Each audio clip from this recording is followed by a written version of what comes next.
What's up, guys? This is Zinoto, and welcome to my very first video where I'll be talking about techniques in Diddy Kong's metagame right now that are either underused, undervalued, or just completely unknown.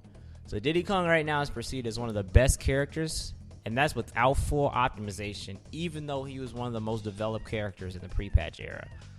My personal playstyle is using every technique I can possibly find to make my playstyle that much more unique and that much more unpredictable. So the goal of this video is to develop the character even further and to showcase a lot of the techniques that are just not seen in high-level play for whatever reason that may be. I'm not going to really have a script for this, but I'm going to give it my best to try and progress this with as little errors as possible. The first technique I want to talk about is a technique I like to call the Luigi Killer. Back in the pre-patch Luigi days, I would always lose to low ones Luigi, mainly because I wasn't able to edgeguard him before he got his kill confirmed. So I started tinkering with ways I could edgeguard Luigi more efficiently. The idea is to buffer side B kick towards the ledge after dropping off, so that way you hit Luigi's up B with a back part of Diddy's side B, which is really strong, and send him towards the blast zone. You can also stage spike Luigi, and sometimes you can even make him untechable, but most Luigis can't mash. So if you send them out towards the blast zone, and if you do it low enough, you don't two-frame them, so that way they're forced to use side B, which you can easily hit with a spike or whatever. This is really good on other characters with linear recoveries like Fox and Rosa and Little Mac and stuff like that as well, but for me, it was just really a problem of getting through Luigi's. I've used this technique many times in tournament against players like the Cat and stuff like that, but it's a very effective technique that I don't see a lot of Diddy's players use. The second technique I want to talk about is a technique that was also in Brawl, the Rising Up B. Many times Diddy Kong's players get caught in positions where they're at the bottom of the screen, but they had their jump, but they're too low to charge barrels long enough, or else they'll hit the blast zone, or the other guy has plenty of time to jump out there to gimp them because they're charging it too long. You do this technique by jumping and pressing up B pretty much simultaneously after you take knockback that'll put you into tumble. These situations where this technique would save a player are so frequent in high-level play that it's actually insane, and it's commonly overlooked. There's an example of me doing it versus Kamamushi. There's an example where it would have saved Zero versus Anti.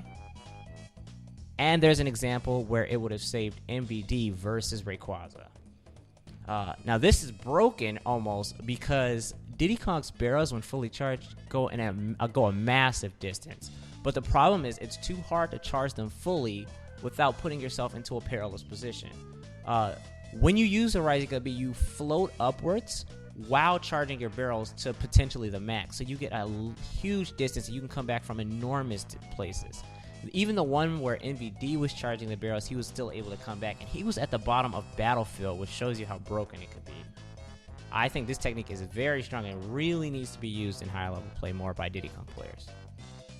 The next technique has come to be known as the Super Crawl. I made a Smashboards post about it a couple of days after the 3DS version launched in America, and my Smash Corner has a snippet about it in their Diddy Kong's Tips and Tricks guide. But it essentially transfers all of Diddy Kong's forward momentum into reverse momentum out of monkey flip. You do this by you monkey flip in one direction, and then you input the crawl in the other direction. Now you can only do the crawl coming from the right. If you try to come from the left using the crawl, it'll just halt you completely. You can actually only do his slide. Using the slide, you still have access to all of your smashes and tilts and anything that doesn't halt your momentum. It's a really easy way to use as a spacing mind game, and it also is really good for forcing whiff punishes.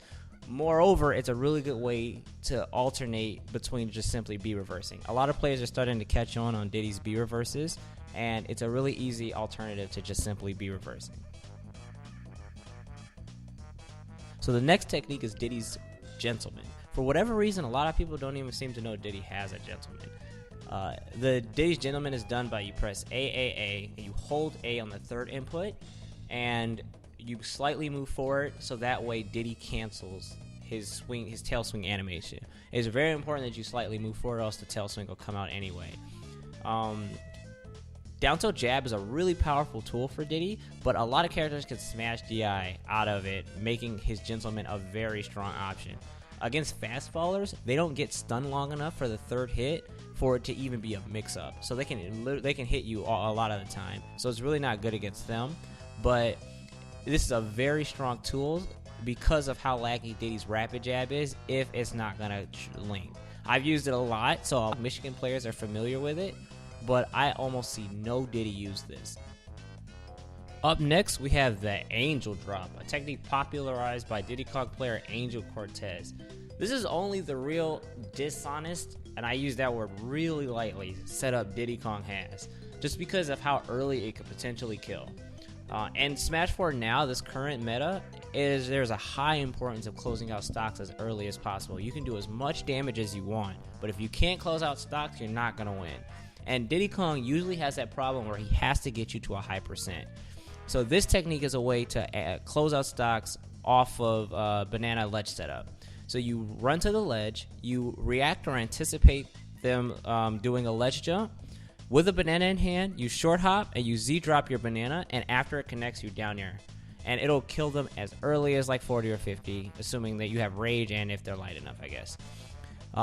If they do standard get up, you can trap them into other things like forward smash or whatever after they trip on the banana. This technique has really been starting to get picked up. JJ Rockets actually is very well known for popularizing it as of late.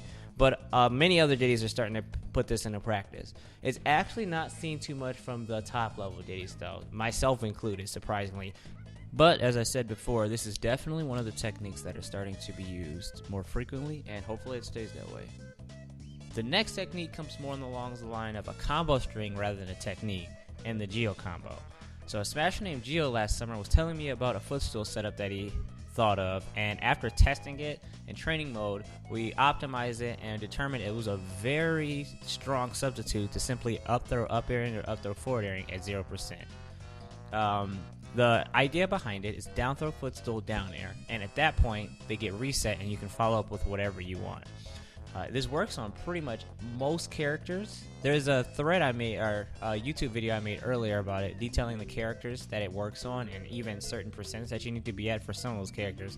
But the main idea is you just simply follow their drift and you reset them with down air. It works really well on characters like Corrin or Luigi with poor air drift. That's usually who I use it on.